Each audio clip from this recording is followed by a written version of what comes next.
James Turner for the untouchable true school sports. Let's go, baby. Bow! Be careful what you wish for because it can become a reality. Yeah.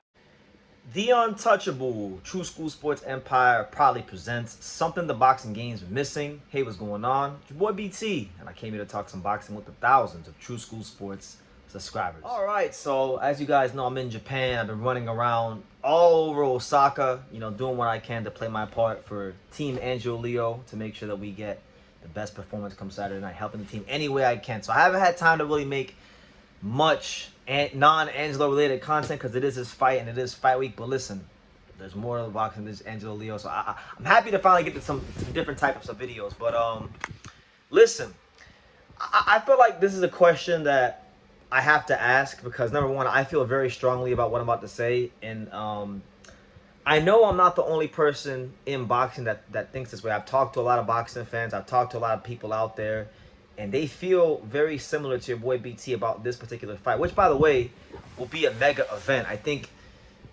on paper and in terms of the event itself, it has the potential to be quite possibly the biggest fight in the post-Mayweather-Pacquiao era of the last 10 years. So, what I wanted to tell you guys is this. Terence Crawford, Canelo Alvarez versus Terence Crawford. Going to be a big fight.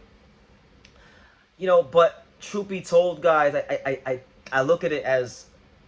I look at this fight as a cash grab, honestly. I look at it as a cash grab. Now, let me tell you guys why I feel this fight is a cash grab. Number one, it is a cash grab because both fighters have younger fighters in and around their weight that they should already be fighting. In the case of Terence Crawford, that fighter is Jaron Ennis. He don't really see a need to fight him, right? He don't want to give him the opportunity. He feels like the risk ain't worth the reward, which, is his prerogative. But, plenty of other fighters in boxing who are much greater than him, like Bernard Hopkins, fought guys like Jermaine Taylor when push came to shove. And they had, when there was other great young guy in the division, and they had to fight the great young guy, they fought him. And then that's why a guy like Bernard Hopkins gets looked at. One of the many reasons why a guy like Bernard Hopkins gets looked at the way he is in the pantheon of boxing greats in box history, because it just was what it was. He was always on smoke. Canelo, on the other hand, he's literally fled North America. He's fled North America. He's fled the USA. He's fled Mexico to not fight Dave Benavidez. So, one way you could look at this fight, if you're someone that's wanted to see Crawford versus Ennis and or Canelo versus Benavidez, this could be looked at as the battle of, for lack of a better term, duckers. Guys who avoided big fights. That's just the way we're going to call it here on True School Sports. That's one side of the equation. The other side of the equation is that, I just don't think this is going to be a great action fight. I think, if we could just use our brains for a second, put your Terence Crawford pom-poms down, put your Canelo Alvarez pom-poms down for just half a second. If the history of these recent Riyadh season Turkey Al Sheikh cards have shown us anything, is that when Turkey Al Sheikh is paying these guys big time money and they already know they're getting that bag regardless, you tend to get listless efforts. Look at Canelo versus William Skoll. Look at Ryan versus Rolly. Look at Devin Haney versus Jose Ramirez. A lot of those fights, a couple of those fights, were looked at to be, really exciting fights on paper, but when push came to shove in the ring, it didn't deliver on action. So you factor in the fact that they're not fighting the guys they're supposed to be fighting. You factor in the fact that, they're not necessarily, they're getting paid a big bag, so there's not really any incentive or consequences for bad performance. And on top of that, both men are at a stage of their career where you got the boxing media and a lot of their own fans telling them that they have accomplished everything that they need to accomplish in their career and they don't got to prove anything to anybody. I just feel the ingredients are there for a very, very boring fight. And then style-wise, when you break it down, both of them are counterpunchers. I mean, Terence Crawford is more of an aggressive front-foot dominant fighter, right? He does like to look for the action more. But at his core, when he's at his best, he's punching in between the shots, being a counterpuncher. Like one of his coaches on his team, Esau Diegas, I know he's very big on counterpunching. That he likes Juan Manuel Marquez, very big counterpunching guy. Bomac trains a lot of counterpunching.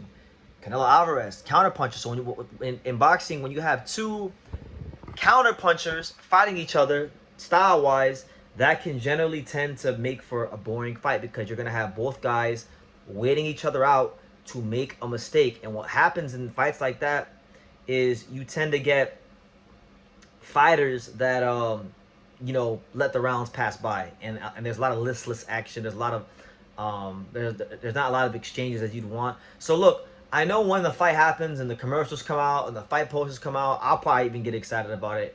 But I know better. I know better, and I know that this won't be like I think. And listen, I don't want to, like, I want to make it very clear. I'm not hating, and I do not want to be right about this. I would love to be incorrect.